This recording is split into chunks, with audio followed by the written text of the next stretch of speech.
Berikut adalah pengujian yang kami lakukan terhadap 3 jenis air yang berbeda untuk membuktikan kualitas dari air keran, air kemasan, dan air dari teknologi reverse osmosis, sehingga kita dapat mengetahui bahwa sebenarnya air jernih belum tentu sehat.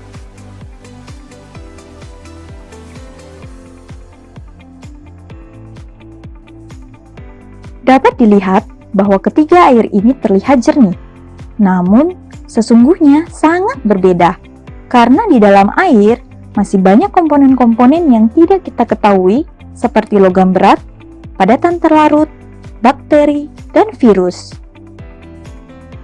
Pengujian kandungan zat padat yang terlarut dalam air. Total Dissolved Solid atau yang biasa disebut dengan TDS meter adalah alat untuk mengukur padatan terlarut dalam air dengan satuan ppm atau part per million.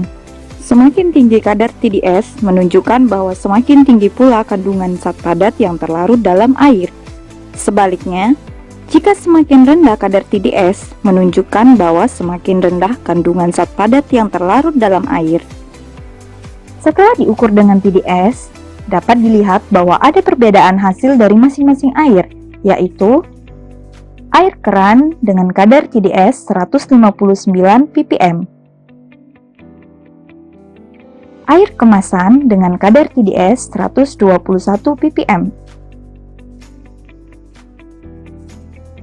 air dari hasil teknologi reverse osmosis dengan kadar TDS 6 ppm.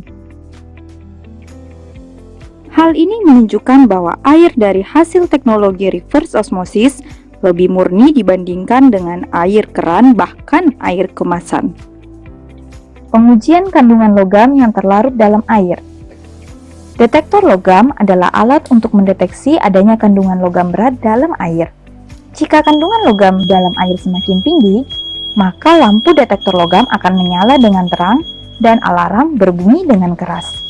Dapat dilihat bahwa ada perbedaan hasil dari masing-masing air.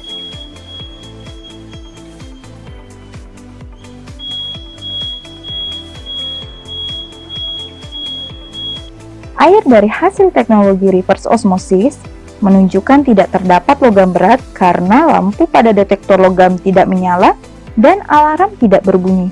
Pengujian selanjutnya untuk melihat kandungan di dalam air secara kasat mata dengan menggunakan presipitator. Presipitator adalah alat untuk mengangkat zat padat yang terlarut dalam air sehingga bisa terlihat dengan kasat mata jika air mengeluarkan endapan. Proses ini dinamakan proses elektrolisis atau reaksi ionisasi. Setelah dites dengan menggunakan presipitator, dapat dilihat bahwa ada perbedaan secara signifikan terhadap masing-masing air, yaitu air keran sangat keruh dan mengeluarkan endapan serta mengeluarkan warna yang berbeda-beda yang dapat mewakili beberapa pencemaran. Air kemasan tetap menimbulkan endapan berwarna jingga yang berarti adanya pencemaran besi teroksidasi dan karat.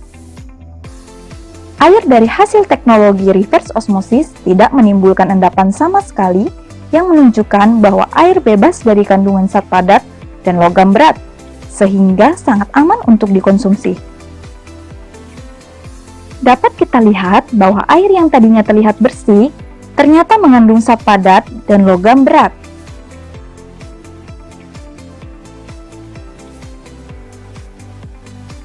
Bayangkan, jika air seperti ini kita konsumsi setiap hari. Bagaimana dengan kondisi ginjal kita? Ginjal adalah salah satu filter dalam tubuh. Jika kita mengkonsumsi 8 gelas per hari, berapa banyak zat padat dan logam berat yang dapat mengendap di dalam ginjal kita? Air dari teknologi reverse osmosis dapat membantu proses detoksifikasi dalam tubuh dibandingkan dengan air biasa. Lebih baik mencegah daripada mengobati, bukan? Yuk, segera beralih ke Advanced Reverse Osmosis. Dapatkan semua manfaat dan akses air minum yang higienis dan sehat. Advancing Life.